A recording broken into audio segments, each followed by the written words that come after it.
পাষাণ কখনো মাখনের মতো নরম হয় কি? প্রথমত এই কথাটা শুনলেই মনে হবে এটা সম্পূর্ণ অসম্ভব কথা বলছেন, কিন্তু না, পাষাণও মাখনের মতো নরম হয়।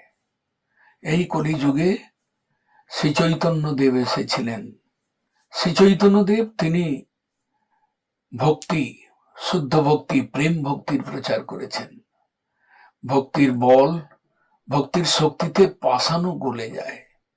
তাই মহাপ্রভু সম্বন্ধে মহাজনগণ বলেছেন, পশু পাখি ঝুরে পাষাণ বিদরে শুনি যারো গুণগাথা।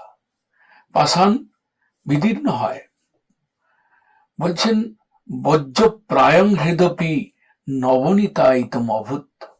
আমাদের প্রবোধানন্দ সরস্বতীপাদ মহাপ্রভুর এক পার্ষদ, তিনি বলছেন পাষাণের মতো হৃদয়ও মহাপ্রভুর ভাবধারায় এসে মহাপ্রভুর ভক্তির স্পর্শ পেয়ে তার হৃদয়টা মাখনের মতো নবনীতায়িতম অভূত, মাখন হয়ে গিয়েছিল। আমরা তো জানতেই পারি, ইতিহাস বলছে যে ত্রেতা যুগে রাম নামের প্রভাবে পাথর সমুদ্র জলে ভেসেছিল, কিন্তু তার থেকেও কলিযুগে শ্রীচৈতন্য দেবের কৃপায় পাষাণ বিগলিত হয়েছিল, গলে গিয়েছিল, নরম হয়ে গিয়েছিল, মাখনের মতো হয়েছিল। মহাপ্রভু স্বয়ং আলালনাথে যখন বিরহ বিগলিত হয়ে আলবরনাথকে প্রণাম করছেন, গড়াগড়ি দিচ্ছেন, তখন তার হৃদয়ের বিরহ তাপে পাথর বিগলিত হয়েছিল।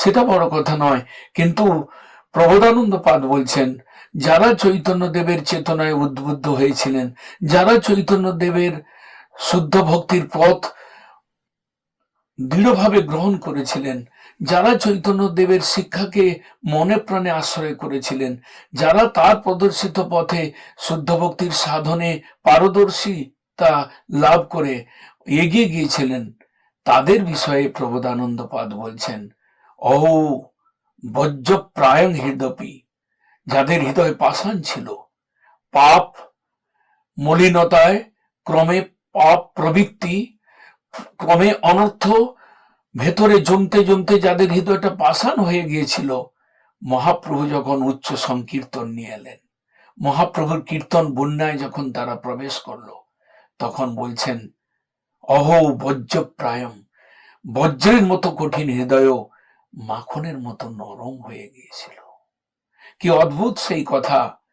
আজকে আমরা ভক্তির বল, শুদ্ধ ভক্তির বল আমরা ধরতে পারছি না, বুঝতে পারছি না, অনর্থের চাপে, কিন্তু আমরা শরণাগত হয়ে, আমরা যখন ভগবানে অর্পিত হয়ে মহাপ্রভুর শুদ্ধ ভক্তির পথ, প্রেমের পথ অনুশীলন করব, শিক্ষা করব, এবং মহাপ্রভুর কৃপা প্রাপ্ত জনের আনুগত্যে থেকে মহাপ্রভুর সম্প্রদায়ে যে সকল মহাজন এসেছেন তাদের কৃপা, তাদের চরণাশ্রয় করে, তাদের অনুসরণ করে যখন আমরা ঠিক ঠিক ভজন করব, তখন সেই তার ভক্তের সঙ্গ ফলে আমাদের হৃদয়টা বিগল। কত প্রমাণ রয়েছে মহাপ্রভুর কৃপায়। আদিবস্যা জগন্নাথ মন্দিরে জগন্নাথ দর্শন করতে গিয়ে মহাপ্রভুর স্কন্ধে পা দিয়ে দর্শন করছিলেন, সেখানে তার হৃদয় কিভাবে বিগলিত হয়েছিল।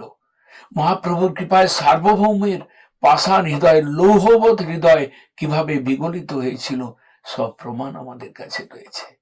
তাই হৃদয় বজ্রের মতো হৃদয়, যেটা শ্রীমদ ভাগবতে বলা রয়েছে, তস অস্ম সারং হৃদয়ং বতেদম, যার হৃদয়টা পাষাণ তুল্য হয়ে যায়, হরিনাম গ্রহণ করলে বিগলিত হয় না, সেই রকম দুর্ভাগা ব্যক্তিও চৈতন্য দেবের পন্থায় এসে, চৈতন্য দেবের পরম্পরায় এসে, চৈতন্য দেবের শুদ্ধ ভক্তির আলোকে, চৈতন্য দেবের ভাব, চৈতন্য দেবের শিক্ষা অনুসরণ করে তাদের হৃদয় বিগলিত হয়েছিল।